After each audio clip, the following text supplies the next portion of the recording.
Good morning, DJ Holly, and thank you very much for this interview. Let me start by taking you to the year 1988. In that year, President Mugabe made a cabinet reshuffle. There was a cabinet reshuffle that resulted in Mr. Mnangagwa being transferred to the Ministry of Justice as Minister of Justice, Legal and Parliamentary Affairs. He had been Minister of State for National Security since 1980, and he had become really powerful. At that time, he was responsible not just for national security, but he was also coordinating the military operations in Matabeleland. A lot of defense and security people reported to him on a daily basis or very regularly, and he felt very, very powerful.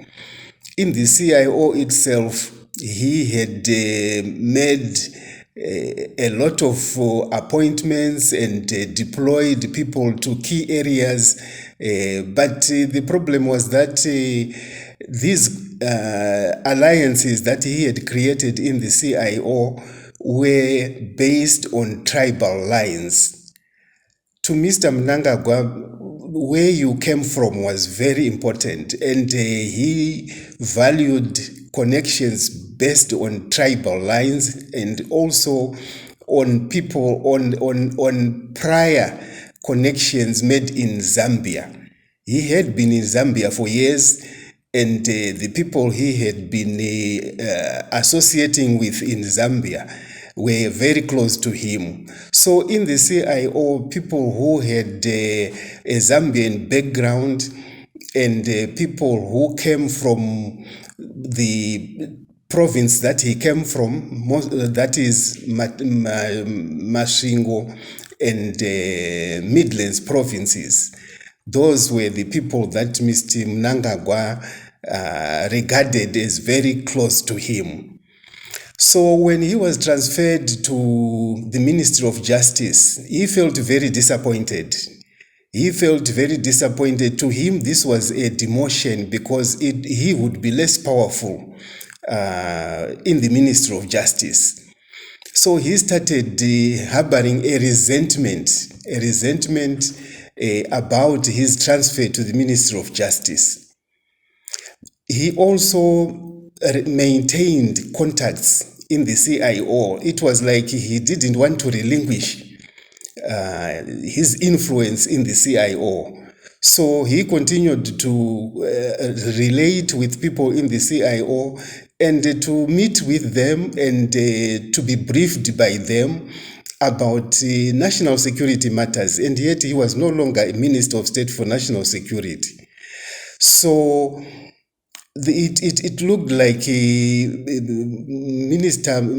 Mnangagwa didn't want to leave the new Minister of National Security to do his work. He wanted to interfere in the background. He continued to hold meetings with the defense and security officials during weekends in places like Gweru, where they met regularly. And people got to know about these meetings and wondered really what was taking place there, because Mr.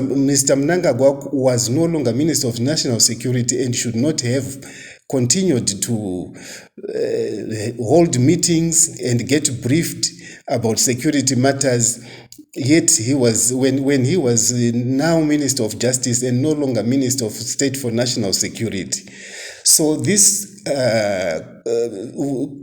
created suspicion, a lot of suspicion in the CIO and in government generally about Mr. Mnangagwa's motives in continuing to kind of run the CIO from the Ministry of Justice. because there was a new minister now in the CIO, who now headed CIO, and that was Dr. Sidney Sekeramai, who took over from Minister Mnangagwa in 1988. So this was a talking point. A lot of people expressed a lot of concern about what was going on, what were his intentions, why did he not want to relinquish his influence over the CIO, what was he being briefed about, because he was no longer in the CIO.